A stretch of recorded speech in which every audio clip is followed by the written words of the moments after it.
والله ريحة زبالة، والله ريحة زبالة وربنا مصدقك من غير ما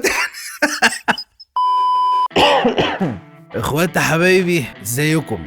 انا واكل دور برد وحش قوي. في حد عامل لي عمل في القناه دي انا مش عارف افهم فيه، مره 10 ايام مره يجي لي برد. المهم ان انتوا بخير، وحشتوني جدا كلكم والله. خلونا قبل ما نبتدي الفيديو، معلش بقى سامحوني بقى لو صوتي كده هتلاقوه كده ولا كده، خلونا قبل ما نبتدي الفيديو نصلي على النبي عليه الصلاه والسلام وننزل نحط لايك بعد اذنكم. وكل كومنت هيتكتب لي انا هنزل ارد عليه، اتحداكم لو حد كتب له كومنت وما ردتش عليه. موضوع الفيديو النهارده مختلف شويه، وعملنا منه فيديو قبل كده وهو تحدي الفسيخ. الله يعين قلبي على الفيديو ده، عشان انا هشوف حاجات انا ما بحبش اشوفها الصراحه. انا ما بحبش الفسيخ على فكره، انا المصري الوحيد يمكن اللي ما بحبش الفسيخ. ما اعرفش بقى في مصريين زيي ولا لا، بس انا ما اعرفش، بحس ان الناس بتاكل يعني ما اعرفش، مش عارف مش قادر اوصف بصراحه. المره دي بقى جايب لكم تحدي الفسيخ من عند اخواتنا السعوديين ومن عند اخواتنا في الخليج. خلونا نشوف الناس دول لما اول مره جربوا الفسيخ حسوا بايه. هل حسوا بنفس اللي احنا بنحس بيه؟ لا والله الناس عندنا بيحسوا بايه، ده بيحسوا بانبساط. خلونا نشوف. الفسيخ المصري، الفسيخ المصري راح اقيم بكل امانه، وللي يعني مو مصدق اقرا يا حبيبي. فسيخ بلدي مملح فاخر. لا بص، مبدئيا محدش يصدق كلمة فاخر دي، مفيش فسيخ فاخر، المفروض يبقى اسمه فسيخ مملح بايظ، فسيخ مملح فاسد. انما فاخر ده بيبيعوا لكم الهوا يا حبيبي، علشان اخواننا المصريين ما يزعلون علي يقولون جبت فسيخ يعني مش عليه الكلام. ولا لا يا عم مين قالك ان احنا نزعل ان انت بتتريق على الفسيخ؟ لا براحتك جدا، انا واحد مصري اهو بتريق على الفسيخ وما بحبش الفسيخ عادي جدا، واللي عايز يعاركني. فسيخ بلدي مملح فاخر، لكني متفائل خير ان الفسيخ بيكون طعمه باذن الله يعني جميل وسلس. قال لك انا متفائل ان طعمه مميز. يا حبيبي انت ما تعرفش حاجه، افتح الكيس يلا احنا معاك اهو. الطريقه يا اخوان نحن نقشع هذا، تشوفون الكيسه و والله اني خايف والله. بسم الله يا رب. يقولون في ريح بنت الذين بتجيك. لا مفيش، بس هو عباره بس عن ان انت تحس انك فتحت مقبره. بسم الله. اوكي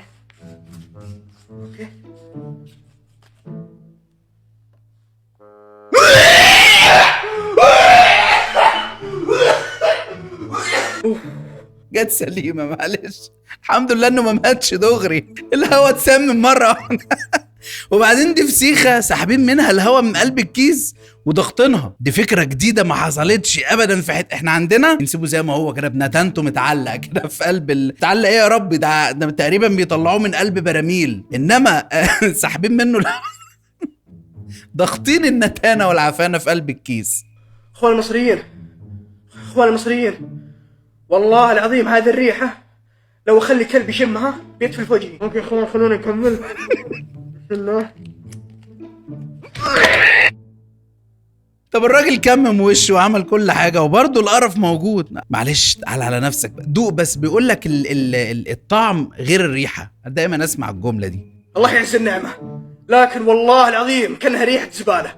الله يعز النعمه لكن والله ما اكذب، والله كل ما اكون بالزباله في ذمتي نفس الريحه قسم بالله. لا هي مش كان ريحه زباله، هي فعلا زباله، هي حرفيا زباله. انت بتاكل زباله، ما بتاكلش حاجه تانية. دي مش لحمه سمك خالص. وانا متلطم من الريحه جاتي كذا. اوكي يا اخوان جبت صحن. اوكي او ماي جاد.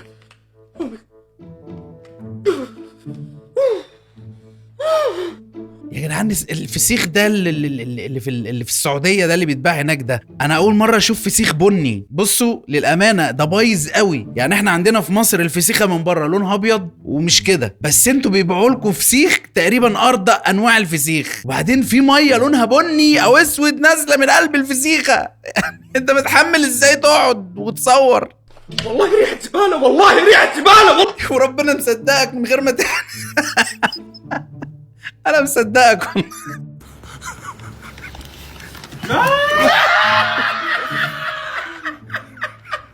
بقدر والله بقدر. والله لو مسكت سلك كهرباء عريان اهون من انك تمسك فسيخ. شفت الكهرباء ازاي؟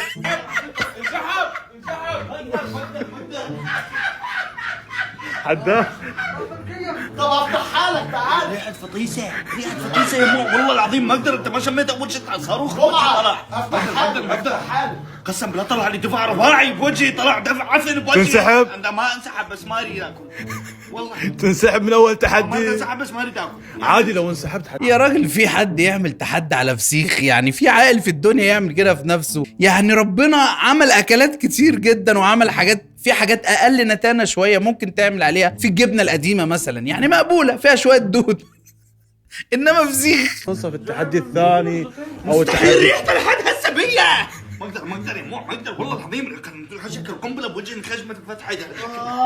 شنو حكيت ثاني؟ في واحد بيموت ورا الناحيه الثانيه، واحد قاعد الناحيه الثانيه بيموت بقى، قاعد بيقول لك في حصل له حاجه في العصب السابع من الريحه بتدمر، بتخش تدمر الاعضاء الجسم على طول. لو حابين اكتبوا لي في الكومنتات تحت يا وسام اعمل لنا تحدي الفسيخ وافكر في الموضوع، ممكن نعمله قدام الكاميرا ونشوف. انا ما كلم ارفع كنزتي على خشمي.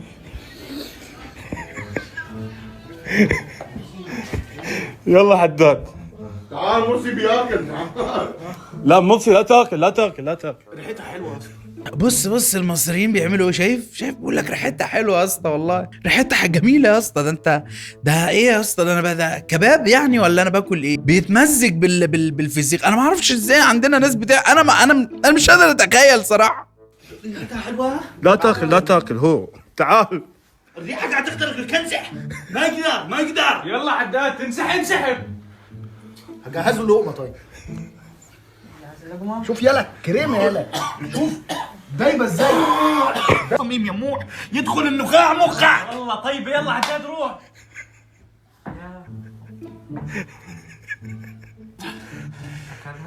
انتوا شلون تاكلونه؟ شلون؟ ما حلو. ابلع. ابلع والله شوف. ابلع. لا ما امضغ. اتحنط، هو لا عارف يعيش ولا عارف يموت، هو ثبت مكانه. هاي جايز، يلا هاكل معاكم اليوم فسيخ. انا كتير بحبه من وانا عيالة صغيرة. انصحكم ما تجربوش بسم الله طبعا. لا هو انت كده انا متوقع منك انت بالذات تاكل اي حاجه، يعني فسيخ ده بالنسبه لك شيء عادي جدا. ده انت كلتي يا شيخه كلت ايه ده؟ ما اعرفش، دي ما سابتش حاجه الا لما كلتها. فموضوع انك تاكلي فسيخ وتكوني واخده الفسيخه بالحضن زي ما انت واخداها كده، انا مش مستغرب، عادي يعني. انا مدمنة فسيخ. انا مدمنة. شايفين اللحم؟ يا لهوي. دي كلت الفسيخ من غير ما تنضفه، يعني مفيش تنظيف، مفيش اي غسيل. طب اي حاجه يعني، احترمي حتى معدتك، احترميها. ريحته بخور العود. ريحته بخور. بس بقى بلا ريحته بخور بقى. بس احنا هنكدب على بعض. احلى من ريحة البخور كمان.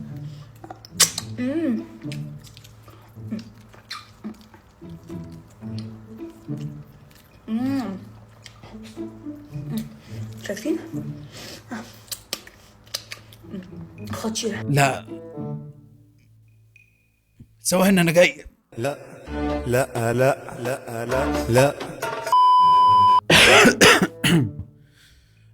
لا لا. لا ده اكتر فيديو مقرف شفته في حياتي. الربع نجرب هذا الفسيخ المصري، ريحته تعج. ثواني بس انت بتجرب الفسيخ في قلب العربيه بتاعتك؟ نصيحه مني، تسمع مني، ارمي العربيه. لا غسيل عربيه هينفع، ولا تنظيف، ولا رش معطرات، مفيش حاجه دي. ارمي العربيه بحالها كده، خدها وادفنها بقلب الفسيخه اللي انت جبتها. انت ارتكبت جريمه في حق عربيتك.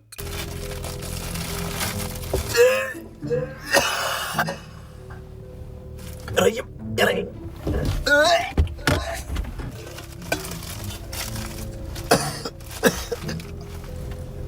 عيال ما حد يقدر. انت هترجع كم مرة؟ انت كده هتختفي لو فضلت قاعد انت والفسيخة، والله هتختفي. اسمع كلامي. امك في شقم بطرها، سكينة معوق. يا عم دي ما ينفعش معها سكينة، دي لازم تجيب كوريك. انفرط.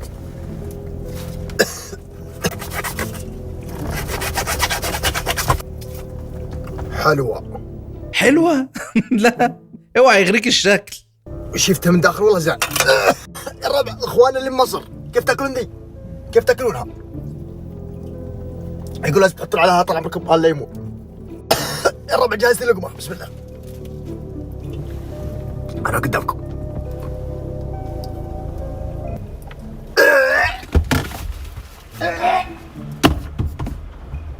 خلاص ده اكيد مات تحت العربيه دلوقتي. العيد فرحة يا سلام. بص بقى شوف السهوله اللي عند الناس دي، العيد فرحه، هم بيحتفلوا بالعيد باكل الفسيخ، يعني جايه ومبسوطه وماسكه الطبق وبترقص من السعاده. العيد فرحه بالفسيخ، العيد مستشفى، العيد تسمم، لكن فرحه ازاي؟ ايوه بقى يا لولو، هو ده العيد. بسم الله.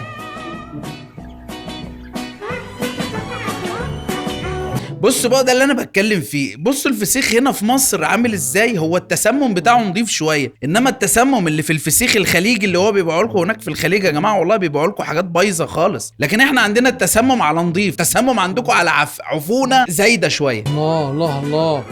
يا خراشي يا خراشي على الفسيخ بتاعي. الفسيخ بتاعك انت اللي منتناه بايدك في البيت ولا يعني انت نتنت ايدك دي مش نتنت محلات؟ الله. بص بقى يا ابني اتعلم مني اكل الفسيخ. وسمي الله.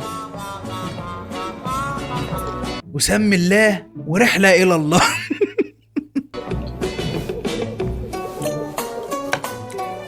والنبي اللي تاكل مني اللقمه دي. والنبي ما حد مسممك غيري، انا اللي هسممك بايديا. بس انت ازاي يا لولو بتاكل الفسيخ بالمعلقه كده؟ بصراحه يا محمد العيش ده بتاع الناس التوتو، وبعدين العيش بيغطي على طعم الفسيخ. بصراحة يا محمد فعلا العيش يعني ما بيدكش طعم النتانة اللي هو المعتق ده، انما لما تاكل الفسيخية خام كده هتلاقي النتانة بقى، تحس انت عشت بقى، هتحس نفسك صندوق زبالة يا محمد. بص بقى الفسيخ بيتاكل ازاي. هنجيب كده حتة طحينة، يا لهوي مش قوي كده يعني، حتة كده صغيرة تمام، ونليسها كده نعملها مساج على حبة ليمون. يا جماعة في ناس بتخترع، في ناس بقت بتعمل اختراعات بالفسيخ دلوقتي. حنان عاوزاه كفايه بقى يما هتاكل الجلد. النهارده عشان من نفسنا عادي، الناس تاكل فسيخ عادي. شوف حنان هتاكله هو شخصيا. ولا يا حنان انت هتاكل الجلد؟ حنان بتقول له عاوز ايه؟ ده تأثير الفسيخ يا جماعة. هي اكيد حنان رقيقة وجميلة، بس الفسيخ بيحول بجد والله. انت لو هتتحول زومبي يعني احسن لك 100,000 مرة من انك تتحول لفسيخة مان. ما انت كلت ياما حرام عليك، انت عندك المراره. ما تاكل المرارة راح. المراره ولا هتحول فيك المراره. يا جدعان انتوا شايفين الدبان قد ايه حوالين الفسيخ؟ ما في ريحة نتانة، هو الدبان بيتلم عليه. يا اخوانا حرام عليكم هيقولوا الموضوع. طب الدبان ده ما بيوحيش ليكم بان في نتانه بجد؟ ما هو انت لما تشوف حاجه ميته يعني ربنا يعزكم، يعني تشوف حاجه ميته كده بتبص تلاقي دبان كتير. طب في دبان كتير قوي حوالين المنظر ده، يعني اكيد في حاجه غلط. انتوا لازم تستوحوا ان في نتانه، حرفيا في نتانه، احنا بناكل نتانه. كان الله في عونك من حنان والله. وبس وصلنا لاخر الفيديو المقرف ده. لو وصلتوا معاه لحد هنا ولسه ما رجعتوش انا والله بحييكوا جدا، قوموا رجعوا بقى. لو لسه ما حطيتش لايك حط لايك، ولو ما اشتركش في القناه اشترك في القناه. اشوفكم ان شاء الله في فيديو جديد. كان معاكم وسام، سلام.